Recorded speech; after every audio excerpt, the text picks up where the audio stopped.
Salut à tous, c'est Arnaud, Navarre Archerie. Aujourd'hui je réponds à une question qu'on m'a posée sur les parcours, puisqu'on a repris un petit peu les compètes et on en est tous super contents. Comment je faisais pour positionner ma visette?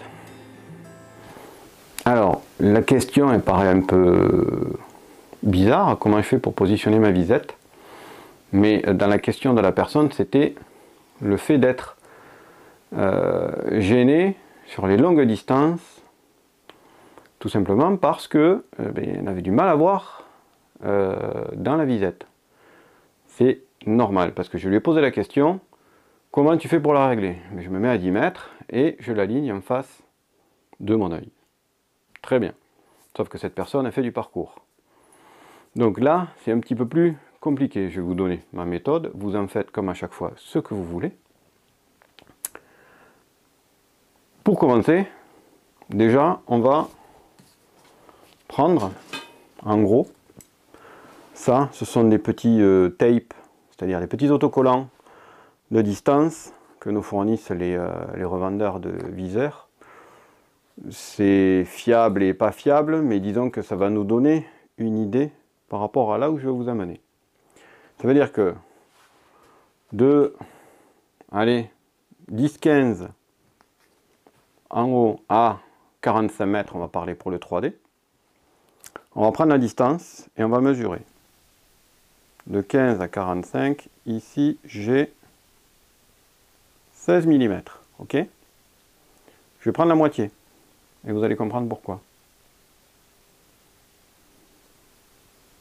8 mm, je mets en face et ça me donne 32 mètres. Donc, le milieu de ma plage de trait de 10 à 45, c'est 32 mètres. Ça va me servir à quoi? Eh bien, ça va me servir tout simplement à régler la hauteur de ma visette, non pas à 10 mètres, mais à 32 mètres. Pourquoi? Ben, tout simplement à cause de ça. Voilà notre viseur, la réglette de notre viseur, notre scope, notre visette, notre œil, la ligne de visée. Ok? Là, je suis positionné idéalement pour, par exemple, une distance donnée. Ça, c'est mon tunnel de visée. Ok? Donc, je vais positionner ici, là. Donc, je suis bien en face de l'œil. Et mon tunnel de visée passe bien au milieu de mon scope. Super, là, on est tout bien aligné. Ça, c'est parfait. Sauf que si j'ai réglé à 10 mètres et que je tire plus loin, qu'est-ce que je fais quand je tire plus loin? Je baisse mon scope. Donc, finalement, je baisse, je vais donner une inclinaison à mon tunnel de visée. Je baisse mon scope. On regarde ici. Hop. Par contre là, l'axe de visée est largement monté. Donc là, imaginons que je sois à 30 mètres. Mais qu'est-ce qui va se passer à 45? Mais ça va être encore pire. Puisque je vais encore baisser davantage mon scope. Et finalement, je me retrouve vraiment avec un axe.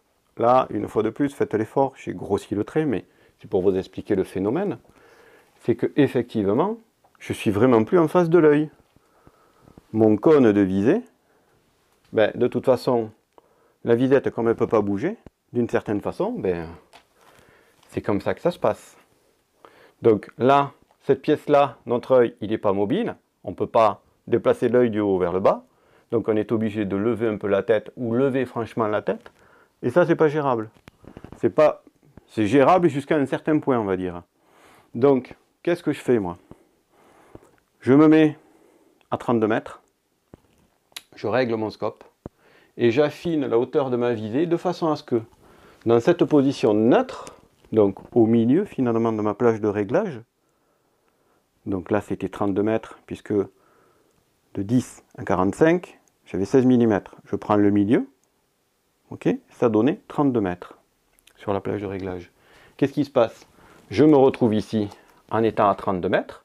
Quand je vais tirer plus près, mais en fait, je vais être très légèrement plus haut, je peux baisser un peu la tête pour retrouver ma visette et mon scope qui sera aligné. Et quand je vais tirer au-delà de 32 mètres, ici, qui correspondrait finalement à 45 mètres, mais je n'ai qu'à lever très légèrement la tête.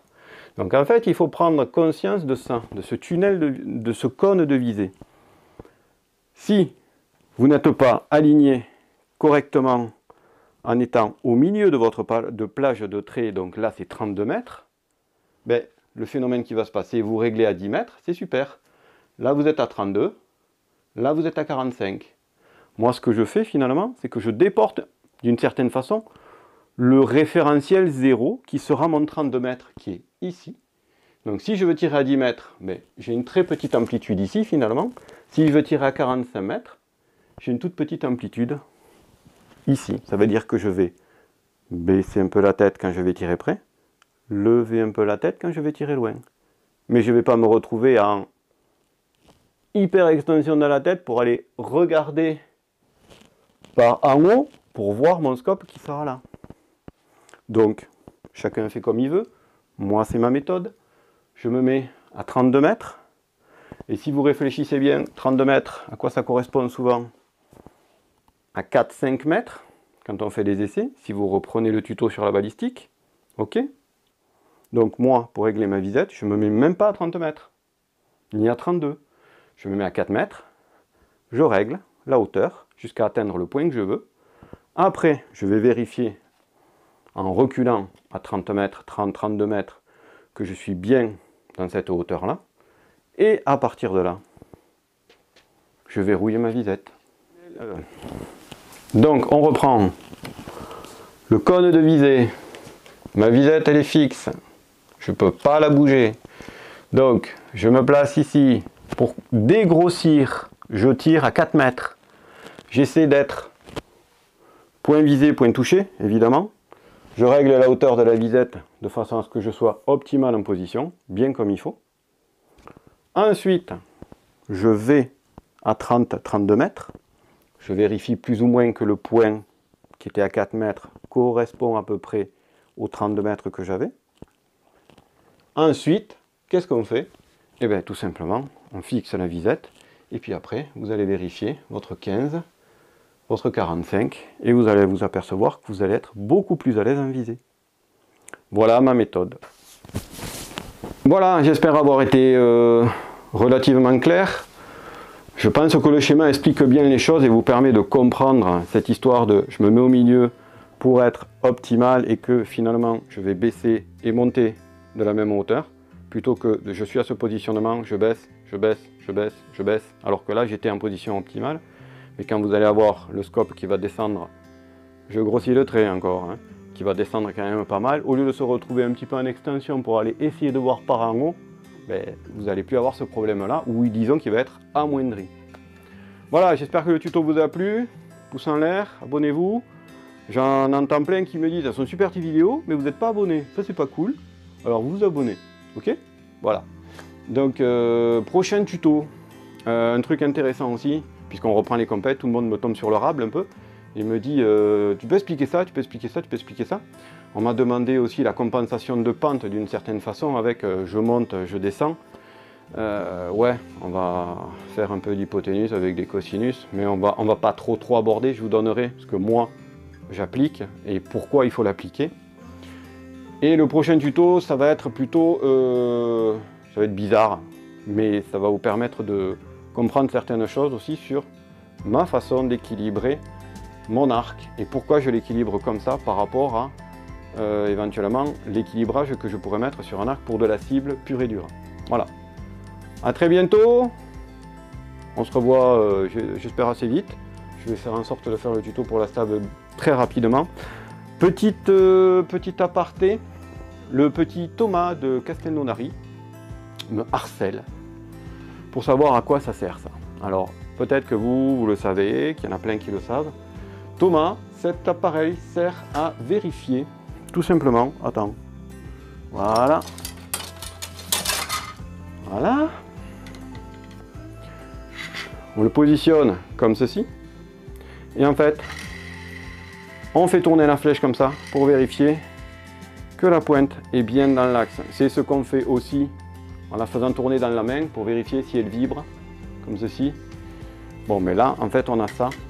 On peut s'en servir pour des flèches de compétition. Je ne suis pas sûr qu'on sente bien les choses. Par contre, ça sert, moi, je m'en sers principalement pour vérifier que sur mes flèches de chasse, ma lame est bien alignée. Parce que des fois, elle peut tourner, la lame peut tourner comme ceci au lieu de tourner sur son axe. Voilà, ça évite d'avoir des vols tout pourris. Voilà Thomas, à quoi ça sert. J'espère que tu m'offriras un petit truc à boire à ton concours de Scassel Nodari très prochainement. Voilà, allez, à bientôt.